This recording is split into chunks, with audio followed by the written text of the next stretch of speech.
Shalom saudaraku yang dikasihi Tuhan Yesus Kristus. Selamat pagi, salam sejahtera untuk kita semuanya. Selamat datang kembali di Renungan Rohani pagi hari ini. Semoga saudara yang terkasih dalam keadaan sehat selalu. Kiranya damai dan sukacita Roh Kudus melimpah di dalam hati dan pikiran saudara saat ini. Sebelum kita mulai renungan pagi ini, marilah kita bersama-sama berdoa. Tuhan Yesus, terima kasih sudah membangunkanku pagi hari ini. Terima kasih atas penyertaan dan perlindungan Tuhan. Semua karena karunia Tuhan aku dapat bangun dengan pagi hari ini. Aku menyerahkan seluruh aktivitasku hari ini ke dalam kuasa tangan Tuhan. Jauhkanku dari yang jahat, ya Tuhan. Tuhan Yesus, tolong lindungi dan berkati aktivitasku hari ini. Tolong berkati juga keluarga dan teman-temanku, Bapa Surgawi, oleh karya Roh Kudus. Tolonglah aku untuk menjauhi segala sesuatu yang melukai hati-Mu. Ampunilah segala dosa kami, ya Tuhan.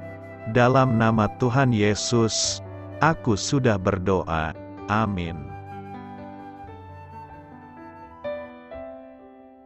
Sahabat saudara rohani, pembacaan ayat emas Alkitab renungan kita hari ini terambil dari Hakim-Hakim 7 ayat 1 sampai dengan ayat 9. Adapun Yerubbaal itulah Gideon bangun pagi-pagi dengan segala rakyat yang bersama-sama dengan dia, lalu mereka berkemah dekat mata air Harod. Perkemahan orang Midian itu ada di sebelah utaranya, dekat Bukit Mor, di lembah. Berfirmanlah Tuhan kepada Gideon, terlalu banyak rakyat yang bersama-sama dengan engkau itu daripada yang kuhendaki untuk menyerahkan orang Midian ke dalam tangan mereka. Jangan-jangan orang Israel memegah-megahkan diri terhadap aku, sambil berkata, tanganku sendirilah yang menyelamatkan aku. Maka sekarang, serukanlah kepada rakyat itu. Demikian, siapa yang takut dan gentar, biarlah ia pulang, enyah dari pegunungan Gilead.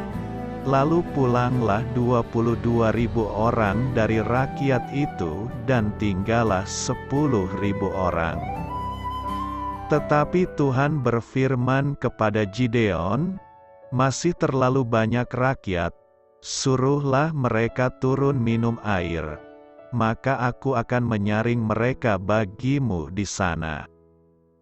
Siapa yang kufirmankan kepadamu, inilah orang yang akan pergi bersama-sama dengan engkau, dialah yang akan pergi bersama-sama dengan engkau.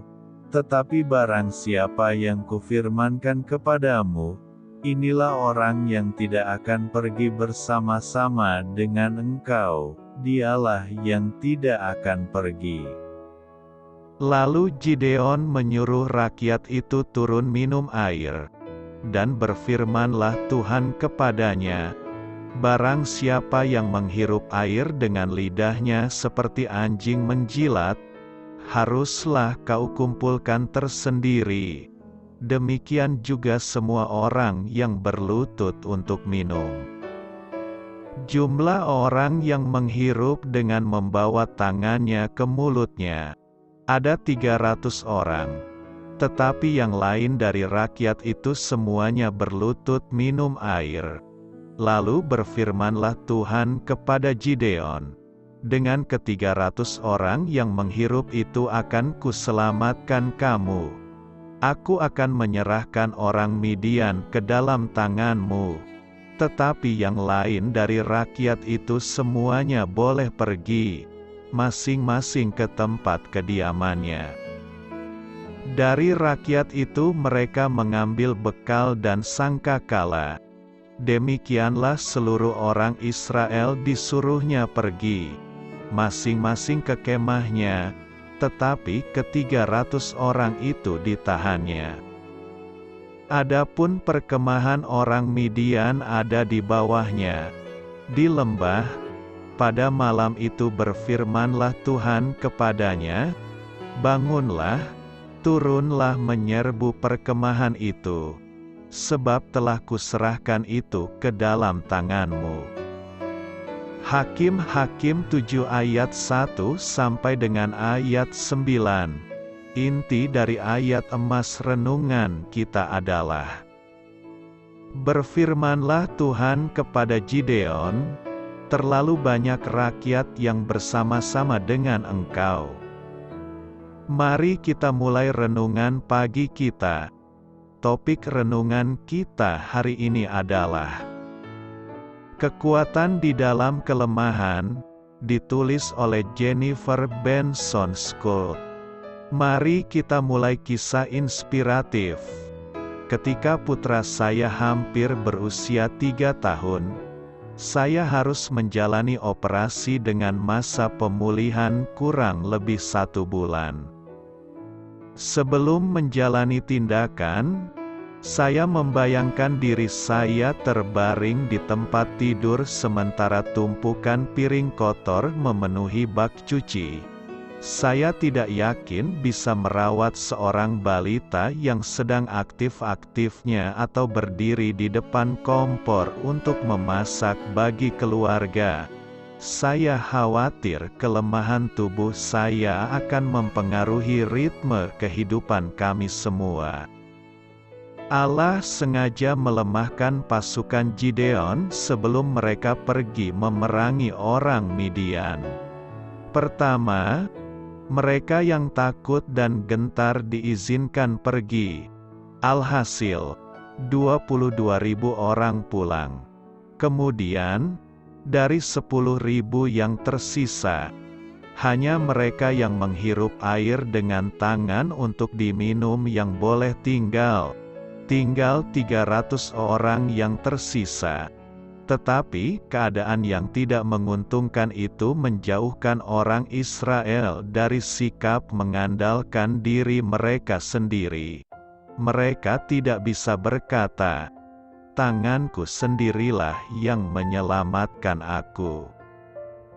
Banyak dari kita mengalami saat-saat ketika kita merasa terkuras dan tidak berdaya.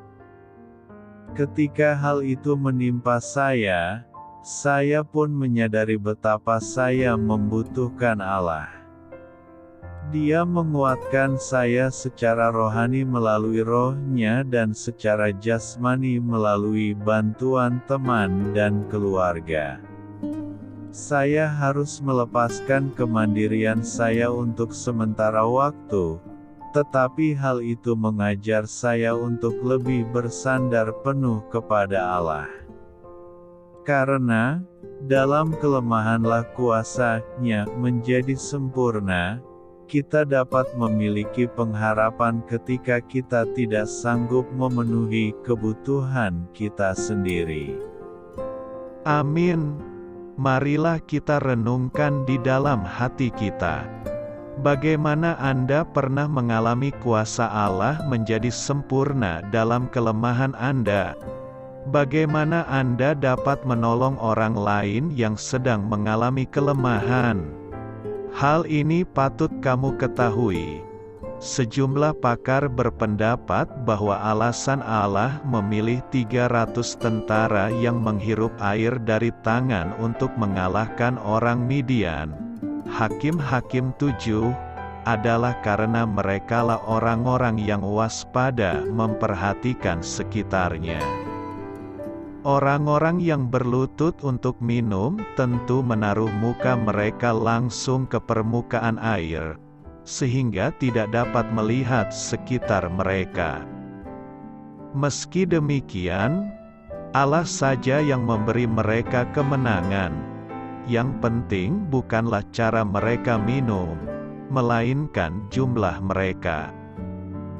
Jika yang berlutut untuk minum lebih kecil jumlahnya daripada yang menghirup dari tangan, tentulah Allah akan memakai mereka. Doa saya menyertai saudara sekalian. Marilah kita menyampaikan doa syafaat. Ya Allahku, aku ingin hidupku menunjukkan kuasa-Mu. Bahkan dalam kelemahanku, tolonglah aku untuk semakin bergantung padamu setiap hari dan merasakan kekuatan-Mu di tengah pergumulanku. Amin.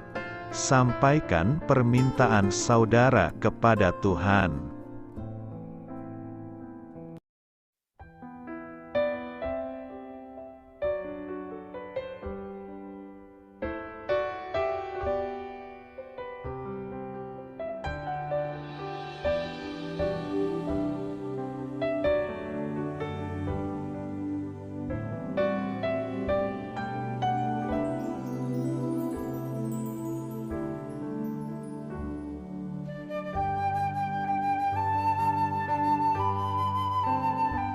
Marilah kita renungkan sahabat saudara rohani.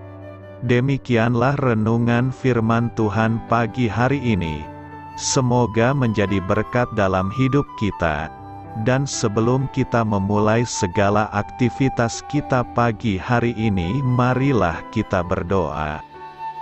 Selamat pagi Bapa, malam hari telah berganti pagi. Kehidupan baru telah Engkau berikan kembali bagi kami. Bapa Surgawi, tolonglah aku menyadari kebutuhan orang lain, supaya aku dapat membagikan apa yang telah Engkau berikan kepadaku.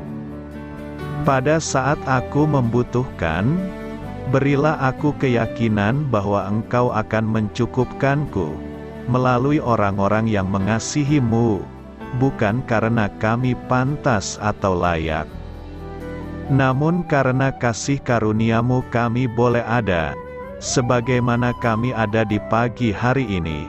Terima kasih Tuhan, atas kesempatan baru yang telah Tuhan berikan kepada kami, untuk bisa memperbaiki diri agar kami bisa lebih layak di hadapan-Mu. Hari ini kami serahkan semua perkara dan kesulitan yang akan kami lalui ke dalam tangan-Mu. Biarkanlah kami bisa memuliakan-Mu dalam segala aktivitas yang akan kami lakukan. Amin. Biarlah firman Tuhan menjadi pengingat untuk kita semua, bahwa tuntunan dari Roh Kudus akan selalu memberi jalan keluar bagi setiap permasalahan hidup kita, dan memberi kedamaian di hati kita. Sampai jumpa di renungan pagi saudara rohani berikutnya. Kiranya Tuhan selalu memberkati saudara semua hari ini. Amin. Shalom.